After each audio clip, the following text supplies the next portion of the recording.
Hello lads, ladies, gents, ladetts, whoever, whatever, welcome back to another video. It's safe to say with the recent release of Pacopia and upcoming titles like Loftia, cozy gamers are eating extremely well. And although given some of my favourite games, you might not think it, but I do adore a good cozy time. Something I can jump into and not really have a lot of pressure and just have fun screwing around. That's where today's game, Collector's Cove, comes in which I want to thank Voodoo Duck, the developers, for letting me have a copy of today's game for review. Now, it is important to note that the footage that I am using is from pre-release technically, because I was playing this leading up to its full release, but unfortunately some other things got in the way, so the video is coming out a week late, so is what it is. But I do apologize if things look a little different in this to what is in the full release, just understand that's all that is. Collector's Cove, as you might guess, is a cozy gamer's delight, based around collecting pretty much everything in this world. From fish, resources, furniture, and different costumes, there's plenty on offer for any and everyone. Before I jump into any of the game's mechanics, I do want to give us the setup. Essentially, we are on a little boat that is pulled along by an animal companion. Now, this companion I would best describe as a stupidly adorable take on the Loch Ness Monster.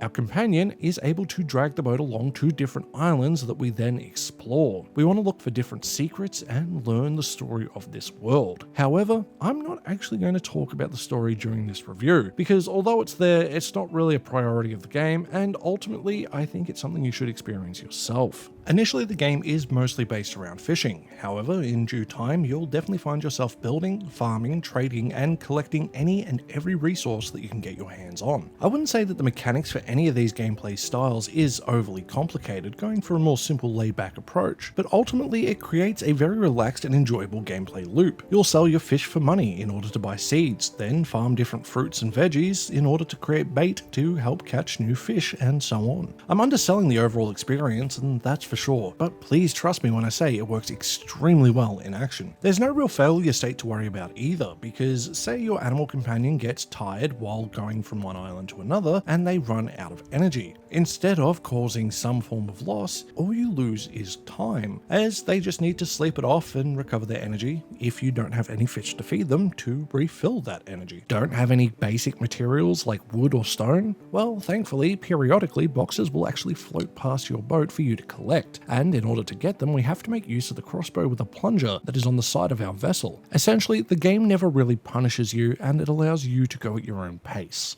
Where this game really starts to draw you in though, in my opinion, is how you go about collecting. Initially, you're probably only going to end up getting the same handful of fish types. However, catch enough of them and you'll start to get some more information about them, like what's the best time to catch them and what you need in order for their bait. And once you have that bait, you can now catch an upgraded version of that fish. Catch enough of them, and now you have access to catching a rarer fish that will need the right type of bait and specific criteria to be met in order to get them. Essentially, it acts as a little puzzle, and it's a really fun loop. But it's not just for fish, as this also happens with your farming. It's really damn cool. It seems silly, but it just gives you so much more reason to do everything, more so than just having to focus on one thing for a very long time. In order to make sure you do get everything you need for your farming and fishing, you're definitely going to need to make sure you travel everywhere using our animal companion, going from island to island to find the resources required. Now, some islands aren't going to have many, if any, resources, while others might be abundant in specific kinds, so you definitely want to keep track of it. Another really cool thing, if you are paying attention, you might find some seedling sprout that needs some water. Give it some water and it'll turn into a climbable vine, giving you access to where you couldn't get before. Now, I will say you definitely want to make sure you get all the resources possible, because when you're building things for your boat, it becomes very abundant that you need a lot, so just keep that in mind. And the last real core to the gameplay loop of Collector's Cove is the trading that I mentioned earlier. Here we have 3 different storefronts that we can interact with, that being for seeds, for resources, and for costumes. I also have a sneaking suspicion that it's our character's uncle in different clothes at all of these storefronts. But hey, it could be a Sniper King Usopp situation, just 2 completely different people. The seed trader is probably who you're going to interact with the most, at least in the beginning, because you definitely want to build up your farm. And although I never really found myself using the resource trader much, he's definitely useful, especially when you don't want to be patient and wait for specific things to be found. And finally, the costume trader. He is going to be the best one to interact with in my opinion, because he's sort of giving you these mini goals to work towards. We're going to be able to unlock costumes that are really damn cute. Now you might think, for your character, right? That sounds adorable. But no, it's not for us, it's for our animal friend. And holy cow, is it adorable. I've only scratched the surface so far with my time with the game, but I'll be damned if it doesn't heal the soul. Seeing our friend in different costumes is just incredible. But it's not even the best part. You can hug them.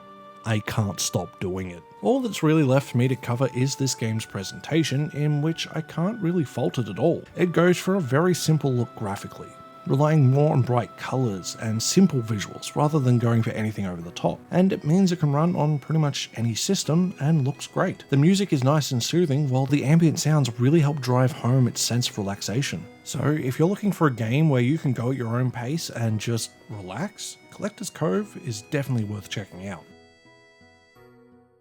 So with that, lads, ladies, gents, ladetts, whoever, whatever, that brings us to the end of my review of Collector's Cove. Now, I definitely would like to get more hours in the game because it is a lot of fun, but unfortunately I got a little distracted because I've got friends who got Pacopia and I've been obsessed with watching them, along with playing Dragon Quest Builders 2 because I don't have a Switch 2. If you enjoyed the video, please consider hitting that like button. If you want to go that extra step, you can hit the subscribe button, and if you would like to go that extra mile, you can support me on Patreon, Ko-fi, or YouTube memberships like these lovely people here.